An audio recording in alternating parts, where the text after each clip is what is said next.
Raj my channel kitchen point. હું છું વિજયા ચાવડા। તો આજે આપણે બનાવવાનું છે પાલક કરી શાક, એટલે કે પાલક અને કાજુનું શાક બનાવીશું। તો અહીંયા મેં પાલક ધોઈ લીધી છે અને સરસ સાફ કરી લીધી છે, અને 1 કિલો મેં પાલક લીધી છે। તો આ પાલકને આપણે હવે બાફી લેવાની છે। તો મેં આ પાણી એક કડાઈમાં લીધું છે, તો પાણીમાં આપણે પાલકને લઈ લેશું અને બાફવા મૂકી દઈશું। ગેસ આપણે ઓન કરી દીધો છે અને ફૂલ ફ્લેમે આને બાફવાની છે। તો સરસ મજાની પાલક કૂણી માખણ જેવી સરસ અત્યારે આવે છે। તો પાલક કરી શાક આપણે બનાવીશું। આ જેમ ઉકળશે એમ નીચે બેસી જશે। તો બધી પાલક આપણે આમાં લઈ લેશું। થોડીક વાર ઉકળશે એટલે બેસી જવાની છે, પછી આપણે ઢાંકી દઈશું। તો બધી પાલક મેં અહીંયા લઈ લીધી છે। હવે એના ભેગા આપણે કાજુ પણ લઈ લઈશું। તો મેં અહીંયા 10 જેવા કાજુ લીધા છે, તો કાજુ પણ ભેગા આપણે બાફવામાં લઈ લઈશું। તો હવે આને ઢાંકી દઈશું। 5 મિનિટ ઢાંકી દઈશું એટલે તરત આ બફાઈ જશે।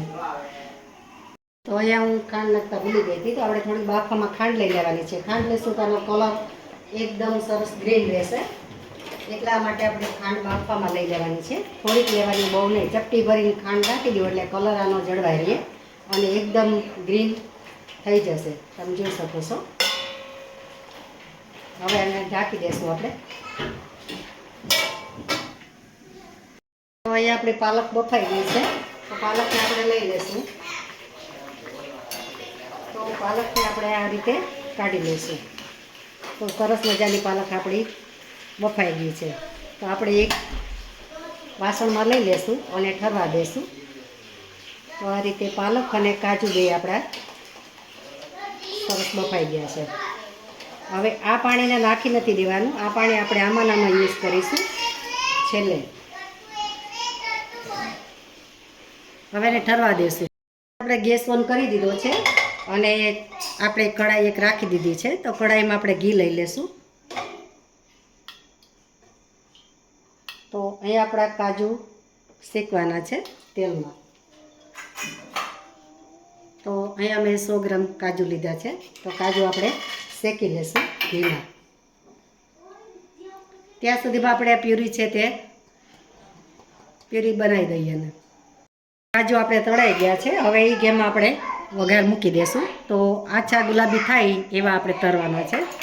તો આપણું તેલ ઘી આવેલું છે, મેં ઘી દેશી ઘી લીધું છે વઘાર માટે। કાજુ તળ્યા છે તો એમાં જ આપણે લઈ લઈશું। તો સૌપ્રથમ આપણે લસણ લઈ લઈશું। લસણની પેસ્ટ છે તે લઈ લઈશું અને જલાવી લઈશું। ત્યારબાદ આપણે લઈ લઈશું ડુંગળી। તો અહીંયા મેં 3 ડુંગળી લીધી છે, નાની નાની। એ થોડી સતડાઈ જાય પછી આપણે એમાં બીજા મસાલા લઈશું।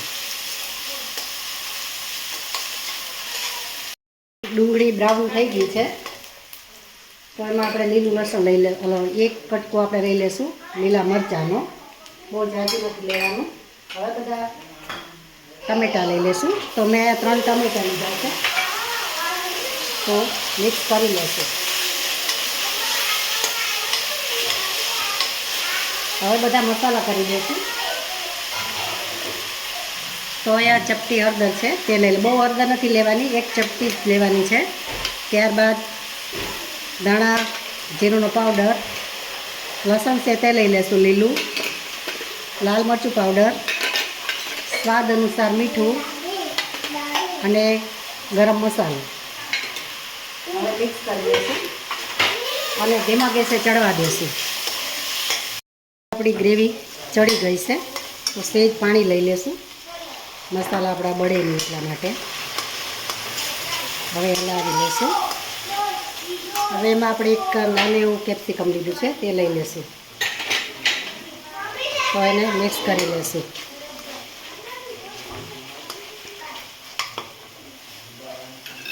તો હવે આમાં આપણે જે ગ્રેવી બનાવેલી છે તે લઈ લઈશું। તો આ ગ્રેવી આપણે લઈ લઈશું અને મિક્સ કરી દઈશું. તો મિત્રો, તમને મારો વિડીયો કેવો લાગ્યો તે લાઇક, શેર અને સબસ્ક્રાઈબ કરજો અને બેલ આઇકોન પ્રેસ કરજો. તમારા અવનવા વિડીયો તમારા સુધી પહોંચી જાય. અને કમેન્ટ કરજો જરૂરથી. અને કયા સિટીમાંથી તમે કમેન્ટ કરો તે પણ મને તમે લખી મોકલજો. તો હવે આને સહેજવાર આપણે ચડવા દેશું. અહીંયા આપણું ઘી છૂટું પડી ગયું છે, તમે જોઈ શકો છો. સરસ મજાની ગ્રેવી આપણી થઈ ગઈ છે. હવે જે આપણે લીધા છે કાજુ તે આપણે લઈ લઈશું અંદર અને મિક્સ કરી દઈશું. ટેસ્ટી એવું સરસ મજાનું કાજુ કરી પનીર શાક તૈયાર છે, રેડી છે. તો આપણે સર્વ કરીશું. અને એકદમ કલર પણ સરસ ગ્રીન એવો આવ્યો છે, તો આપણે સર્વ કરીશું. તો તૈયાર છે આપણું કાજુ પાલકનું શાક. તો તમે જોઈ શકો છો, સરસ મજાનું ટેસ્ટી અને મજેદાર શાક એવું આપણું તૈયાર છે. તો જરૂરથી બનાવજો. અને મળીશું આપણે નવા વિડીયોમાં નવી રેસીપી સાથે. ત્યાં સુધી આવજો. Thank you for watching. અને કમેન્ટ કરવાનું ભૂલશો નહીં. તો મારા વિડીયો જોતા રહેજો અને કમેન્ટ કરતા રહેજો જરૂરથી. અને શેર પણ જરૂરથી કરજો. તો તમે જોઈ શકો છો, સરસ મજાનું શાક આપણું તૈયાર છે.